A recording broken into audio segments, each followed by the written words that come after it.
Bonjour, je m'appelle Élise Pasteur et je viens de Toulouse. Je suis en 3e au collège de Bellevue et cette année j'ai pu participer au projet d'apprenti-chercheur. Bonjour, je m'appelle Tanguy Nicolas, je suis en première au lycée Bellevue à Toulouse et je viens de Lannemezan, dans les Hautes-Pyrénées.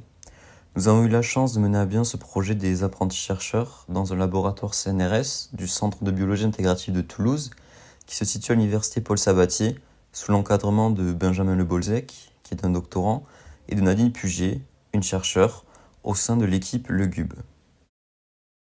Durant les mercredis après-midi passés au laboratoire, nous avons axé notre travail de recherche sur le traitement de cellules tumorales avec une drogue de chimiothérapie et sur l'étude des cassures produites dans l'ADN. Les cassures de l'ADN peuvent provoquer de graves conséquences comme des cancers par exemple. C'est pour cela que des recherches sont effectuées pour évaluer l'impact des drogues de chimiothérapie sur les cassures d'ADN.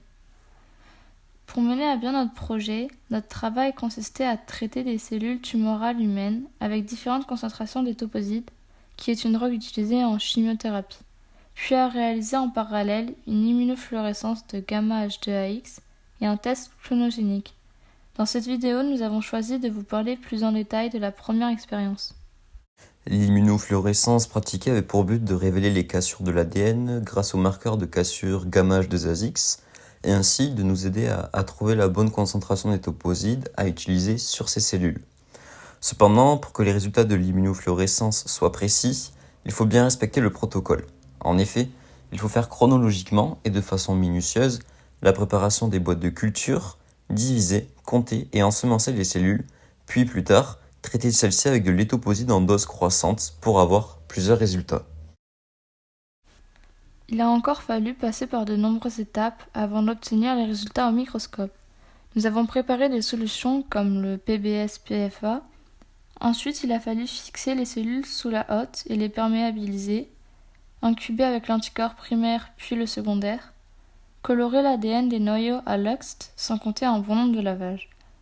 Après toutes ces étapes, nous avons pu procéder au montage des lames et enfin regarder le signal gamma-H2AX dans les noyaux des cellules avec un microscope à fluorescence.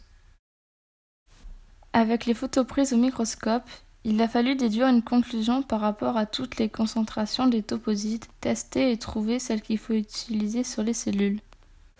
Les résultats obtenus à partir de nos expériences d'immunofluorescence ont montré que l'intensité du signal gamma-H2AX augmente de façon croissante avec la concentration d'étoposide 0,25, 0,5, 1 et 2 micromolaires.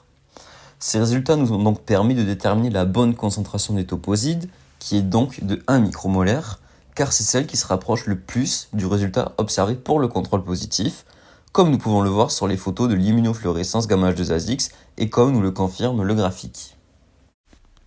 Nous avons réalisé ces expériences au cours des 5 premières séances en laboratoire. Malheureusement, nous n'avons pas eu la chance d'assister aux 5 dernières séances prévues à cause de la crise sanitaire due au Covid-19. Cette expérience d'apprenti-chercheur a été très bénéfique pour moi. En effet, d'avoir eu la chance d'intégrer ce laboratoire de recherche et de m'immiscer dans cet environnement m'a permis de découvrir un milieu que j'ignorais totalement et ainsi de pouvoir échanger et discuter avec des personnes très intéressantes et passionnées par ce qu'elles font, comme Nadine et Benjamin, nos encadrants, qui ont su nous consacrer une grosse partie de leur temps. Ces moments passés au laboratoire sont très enrichissants, valorisants et surtout captivants. Lors de mon année scolaire de 3e, je ne pensais pas avoir la chance de faire un projet si captivant et si enrichissant que celui-ci. J'ai pu développer grâce à lui plein de capacités, mon goût pour les sciences, mon esprit critique. J'ai pu réaliser moi-même des démarches scientifiques. Je ne regrette pas d'avoir sacrifié mes mercredis pour faire ces expériences. Et si cela serait à refaire, je le referais avec plaisir. Et surtout, merci beaucoup à Nadine Puget et Benjamin Le Bolzec d'avoir pris le temps pour nous et de nous avoir assistés tout le long de ce projet.